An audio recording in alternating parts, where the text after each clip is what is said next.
Hello students, हम अपनी NCERT science classes channel में स्वागत करती हूँ। आज से हम अपने इस चैनल के माध्यम से आने वाले जेटेट, सीटेट, केबीएस या अन्य टीचिंग एग्जाम्स की तैयारी कर रहे छात्र छात्राओं के लिए कक्षा 6 से 12वीं तक NCERT science chapter wise practice कराऊंगी, जिसमें डेली 15 से 20 क्वेश्चन एक्सप्लेन के साथ पढ़ाऊंगी। और मैं उम्मीद करती हूँ कि यह सीरीज आप सबके लिए काफ़ी फ़ायदेमंद होगा। और आप लोग चैनल को लाइक एंड सब्सक्राइब करके ज़रूर रख लीजिएगा ताकि आने वाले वीडियो आप तक पहुंच सके। चलिए शुरू करते हैं आज की क्लास। आज की class 6 NCERT class 6 all chapter. Question number 1, जैसे सही मिलान करें।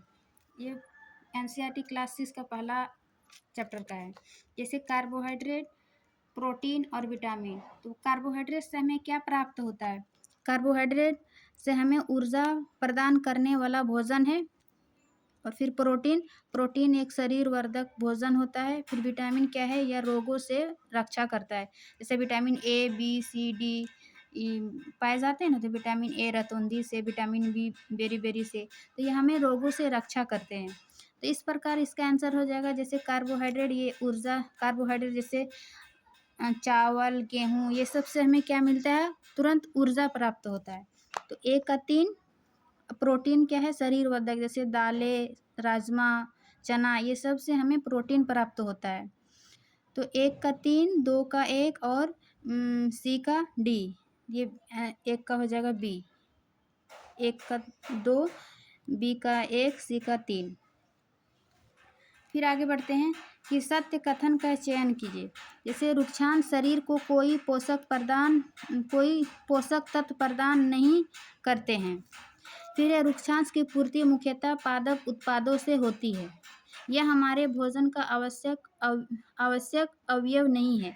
तो रुक्षांश क्या है? यह पोषक तत्व है, लेकिन ये आवश्यक अवयव नहीं है, क्योंकि ये जो रुक्षांश जो है मुख्यतः पादप उत्पादों से होती है।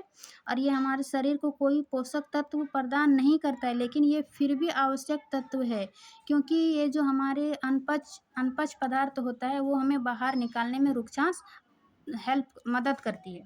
इस प्रकार ये रुक्षांश का कोई पोषक तत्व प्रदान नहीं करते, ये सही है। और फिर रुक्षांश की पूर्ति मुख्यतः पादप उत्पादों से होती, ये भी सही है, लेकिन यह हमारे भोजन का आवश्यक अवयव नहीं है।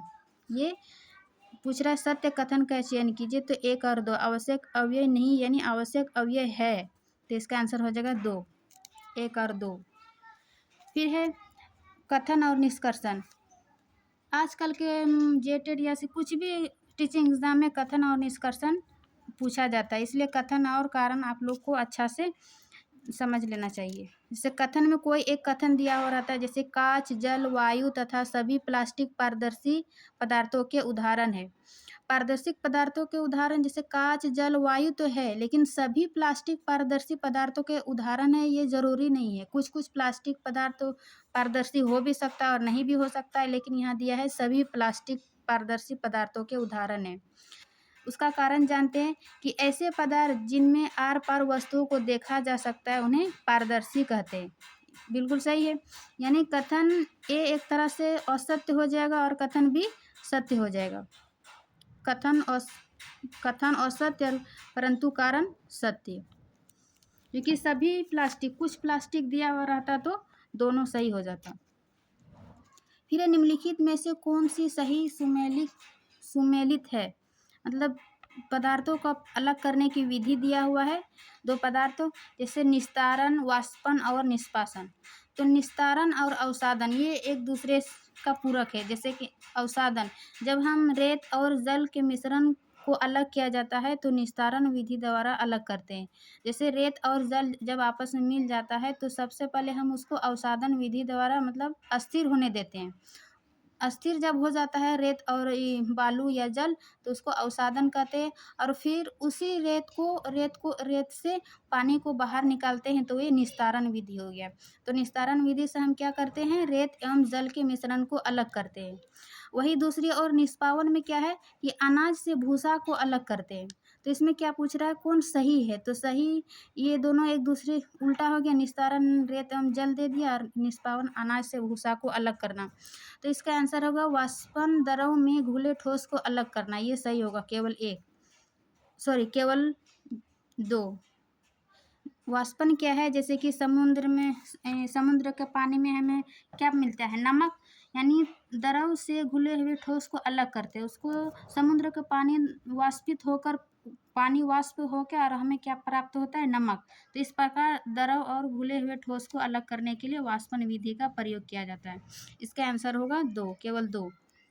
फिर निम्न में से कौन सा तने का कार्य नहीं है? यहाँ तने का कार्य पूछ रहा है, तो हम जानते हैं कि तने का कार्य क्या है। जैसे कि तना जल एवं खनिज लवणों को पत्तियों तक ले जाता है, ये बिल्कुल सही है। फिर है भोजन तने से होकर पौधे के अन्य भागों में संग्रहित करता है, बिल्कुल सही। जैसे कि मूली, गाजर, ये सब क्या है? ये जड़ में भोजन खाद्य पदार्थ के रूप में संचित कर देता है। फिर है तना दो तरफा मार्ग की तरह कार्य करता है। दो तरफा मार्ग की तरह मीन्स जड़ से पत्तियों तक जल और खनिज ले जाता है, फिर पत्तियों से तना के माध्यम से जड़ तक भोजन ले जाता है। इस प्रकार तना दो तरफा मार्ग की तरह कार्य करता है। तो यानी तना का तीनों कार्य सही था। इनमें से पूछ रहा है कौन सा कार्य नहीं है, तो ये उपयुक्त में से कोई नहीं, इसका कोई भी कार्य सही नहीं है। फिर चलते हैं नेक्स्ट क्वेश्चन की ओर। निम्न कथनों पर विचार कीजिए। जैसे उपास्थियों के कारण शरीर के किसी भी भाग को मोड़ अथवा घुमा सकते हैं। फिर शरीर में जहाँ पर दो हिस्से एक दूसरे से जुड़ते हुए उसे उपास्थि कहते हैं। तो ये गलत है, क्योंकि शरीर में जहाँ पर दो हिस्से एक दूसरे से जुड़ते हैं उसे संधि कहते हैं। तो संधि के कारण ही हम कोहनी घुटने को मोड़ सकते हैं, तो ये संधि हो गई, यहाँ उपास्थि नहीं होगा। फिर उपास्थि के कारण शरीर को किसी भाग में मोड़ सकते हैं किंतु घुमा नहीं सकते। जैसे हमारे कान की हड्डी होती है, नाक के टिप वाले में क्या उपास्थि होती है, इसको तो मोड़ा जा सकता है क्योंकि ये नरम होती है, लेकिन उसको घुमा नहीं सकते। तो इस प्रकार ये दोनों कथन, ना तो एक और ना तो दो, दोनों कथन गलत है। फिर है सही मिलान करें। सही मिलान में जैसे कंदुक खल्ली का संधि दिया हुआ है, उसका क्या कार्य है? इधर दिया हुआ है। धुराग संधि का क्या कार्य है? हिंज संधि, अचल संधि। तो कंदुक खल्ली का संधि क्या होता है कि जब इसका हो जाएगा सभी दिशाओं में गति करता है। जैसे कि कंधा हाथ का और ये कंधे में जो जुड़ा हुआ है बाजू, वो सभी दिशाओं में गति कर सकता है। तो इस प्रकार के गति को कंदुक खल्लिका संधि कहते हैं। और फिर दूसरा है धुराग्र संधि, जो कि धुराग्र संधि क्या होता है? आगे पीछे हम दाएं बाएं में घुमा सकते हैं। जैसे कि हमारे गर्दन, ये क्या है? हम आगे पीछे दाएं बाएं घुमा सकते हैं, तो ये हो जाएगा धुराग्र संधि। फिर है हिंज संधि। हिंज मतलब कब्जा होता है, जो एक ही दिशा में गति करता है। जैसे हमारी पाँव की थकने या फिर हाथ की कोहनी, ये एक ही दिशा में गति करता है, तो ये हो जाएगा हिंज संधि। फिर अचल संधि। अचल संधि जो कि ऊपरी जबड़ा एवं कपाल, जब हम अपने मुंह को खोलते हैं तो ऊपरी जबड़ा एवं कपाल के मध्य जो संधि होता है उसको अचल संधि कहते हैं, मतलब इसमें कोई मूवमेंट नहीं होता है। तो इस प्रकार इसका आंसर हो जाएगा 1 का 3, यानी बी नंबर हो जाएगा। फिर है निम्न कथनों पर विचार करें। जैसे पसलियाँ मेरुदंड से जुड़ी होती है, हमारी पसलियाँ मेरुदंड से जुड़ी होती है, बिल्कुल सही है। फिर है वक्ष के दोनों तरफ 12 जोड़ी पसलियाँ होती है। वक्ष के दोनों तरफ 12 जोड़ी पसलियाँ होती है। फिर है शरीर के सभी अंग पसली पिंजर में सुरक्षित रहते हैं। सभी अंग सुरक्षित नहीं रहते, कुछ महत्वपूर्ण अंग जो पसलियों में एक बॉक्स टाइप का रहता है, पसली पिंजर कहते हैं, ये शंकु रूपी होता है, उसमें संरक्षित रहता है। और इसमें दोनों तरफ 12 जोड़ी पसलियाँ होती है। दोनों तरफ मतलब दोनों मिला के 24 पसलियाँ होती है, 12 जोड़ी। एक तरफ 12 जोड़ी, एक तरफ 12, दूसरी तरफ 12, 24 पसलियाँ होती है। तो इस प्रकार क्या पूछ रहे हैं यहाँ? सत्य कथन का चयन करें। तो सत्य कथन पसलियाँ मेरुदंड से जुड़ी होती है, ये केवल बी 1 नंबर हो जाएगा, क्योंकि सभी अंग पसली पर सुरक्षित नहीं रहते। कुछ महत्वपूर्ण अंग है जैसे हृदय, लीवर, ये सब हमारे पसलियों में सुरक्षित रहते हैं। और फिर क्वेश्चन नंबर 9, केचुए के बारे में औसत्य का चयन करें। केचुआ के बारे में औसत कथन का चयन करना है। जैसे यह अपने रास्ते में आने वाली मिट्टी को खाता है, बिल्कुल सही। केचुआ अपने रास्ते में आने वाली मिट्टी को खाता है, जिस कारण मिट्टी भुरभुरा हो जाता है और वही मिट्टी उपजाऊ के लिए महत्वपूर्ण होता है, इसलिए केचुओं को किसानों का मित्र कहा जाता है। फिर है कि इनमें अस्थियां भी पाई जाती नहीं, औसत्य कथन पूछ रहा है, इसमें अस्थियां नहीं पाई जाती है, तो यही इसका सत्य का आंसर होगा।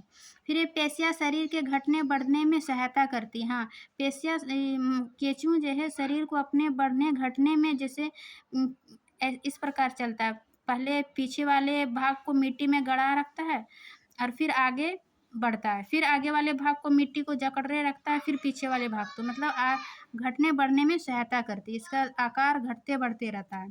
फिर इसके शरीर में चिकने पदार्थ चलने में सहायक होते हैं, सही। मतलब असत्य कथन पूछ रहा है तो इसके अस्थियां नहीं पाई जाती, मीन्स हड्डी नहीं पाया जाएगा। फिर यह घोंघा के बाह्य कंकाल पर विचार करें। तो घोंघा के बाह्य कंकाल को कवच कहते हैं। यह अस्थियों का बना होता है, नहीं, यह इसका बाह्य कंकाल जो है कैल्शियम कार्बोनेट का बना होता है। किसका? कैल्शियम कार्बोनेट का। इसका अस्थियों या उपास्थियों का बना हुआ नहीं होता है। फिर यह चलने में सहायता करता है, नहीं, घोंघा का बाह्य कंकाल चलने में सहायता नहीं करते, ये केवल इसके साथ ढोटे जाता है, इसलिए इसका एक ही सही होगा, केवल एक। इसको बाह्य कंकाल को कवच कहते हैं। यह उपास्थि और अस्थि का बना हुआ नहीं होता है, यह कैल्शियम कार्बोनेट का बना होता है। यह चलने में सहायता नहीं करता है, बल्कि इसके साथ ये ढोते रहता है। फिर है क्वेश्चन नंबर 11, पक्षियों का शरीर उड़ने हेतु अनुकूलित होता है, क्योंकि पक्षियों का शरीर उड़ने हेतु क्यों अनुकूलित होता है, वही पूछ रहा है। कि अस्थियों में वायु प्रकोष्ठ होते हैं, बिल्कुल सही, मतलब अस्थियों में उसका वायु भरा हुआ रहता है। फिर है अस्थियां हल्की परंतु मुलायम होती है, नहीं, अस्थियां हल्की तो होती है परंतु उसका अस्थि जो है वो मजबूत होती है। मजबूत होने के कारण और हल्की होने के कारण वो अपने वायु में उड़ पाते हैं। फिर ये अग्रपाद रूपांतरित होकर पंख बनाते हैं, बिल्कुल सही, यानी ये और ये सही है और ये 2 नंबर गलत है। तो क्या पूछ रहा है? सत्य कथन 1 और 3। फिर ये मछली के संबंध में निम्न कथनों पर विचार कीजिए। इसका कंकाल दृढ़ अस्थियों से ढका रहता है, नहीं, मछलियों का कंकाल दृढ़ पेशियों से ढका रहता है, अस्थियों से नहीं। फिर है पंख तैरते समय संतुलन बनाए रखते हैं, हाँ, पंख, इसका पंख भी संतुलन बनाए रखते हैं तैरने में, और ये तैरने में हमेशा विपरीत कार्य करते हैं। जैसे इसका सर इधर है तो इसका पूंछ इधर रहेगा, इसका पूंछ इधर है तो इसका सर इधर रहेगा, मतलब विपरीत दिशा में ये संतुलन स्थापित करता है। फिर ये मछली के पंख दिशा निर्धारण में भी सहायता करते हैं। तो इनमें से कौन सा कथन सत्य है? तो 2 और 3, यानी बी नंबर 2 और 3 सही है। इसका कंकाल दृढ़ अस्थियों से नहीं, दृढ़ पेशियों से ढका रहता है मछली का। फिर है क्वेश्चन नंबर 13, क्या पूछ रहा है? ऊँट के विषय में निम्न कथनों पर विचार करें। सबसे पहले ऊँट किस स्थान पे पाया जाता है? मतलब रेगिस्तानी पर, जहाँ पर पानी की कमी होती है, जैसे हमारे भारत में राजस्थान में। तो इसके बारे में औसत्य कथन पूछ रहा है, जैसे कि लंबे पैर इन्हें रेत की गर्मी से दूर रखता है, बिल्कुल सही है। रेगिस्तान के बालू जो गर्म हो जाता है, इसके लंबे पैर के कारण इसको गर्मी से दूर रखते हैं। फिर है मूत्रसर्जन की मात्रा बहुत कम होती है, क्योंकि यहाँ पानी की कमी होती है, इस कारण वहाँ मूत्रसर्जन की मात्रा भी कम होती है।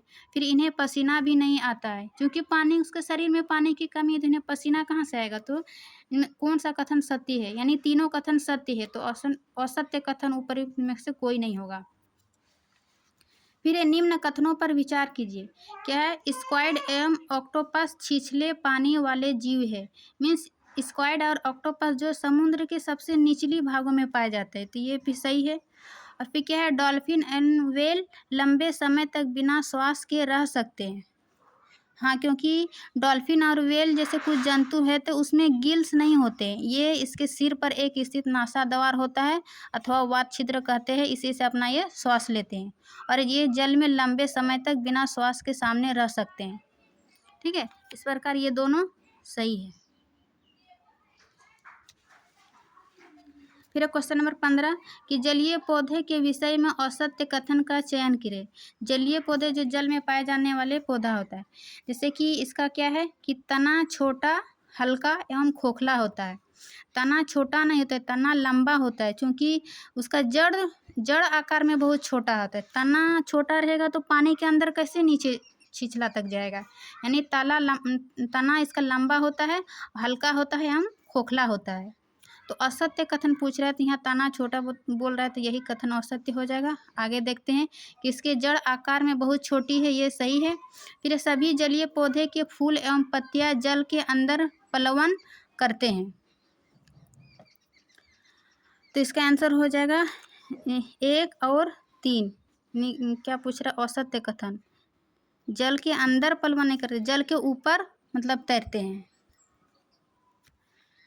फिर है क्वेश्चन नंबर 16 कि निम्न में से कौन सा सही सुमेलित नहीं है। जैसे कि इसका जीव दिया है, उसका श्वसन अंग क्या क्या है। जैसे मछली में क्या पाया जाता है, केचुआ क्या है, त्वचा से सांस लेते, लेकिन यहाँ फेफड़ा दिया है। मछली में ग्लॉम्स या गिल्स पाए जाते हैं, उससे श्वसन लेते हैं। फिर ये पौधे सूक्ष्म रंध्र, पौधे के पत्तियों में छोटे छोटे रंध्र पाए जाते हैं, उसी से अपने श्वसन क्रिया गैसों को आदान प्रदान करते हैं। तो इस प्रकार कौन सा सही सुमेलित नहीं है, तो ये केचुआ, क्योंकि केचुआ त्वचा से श्वास लेते हैं। इसका आंसर हो जाएगा केवल 2 नंबर। फिर क्वेश्चन नंबर 17 निम्न कथनों पर विचार करें। लोलक की गति वर्तुल गति का उदाहरण है, या पंखे की पंखुड़ियों की गति आवर्ती का उदाहरण है। असत्य कथन का चयन करें।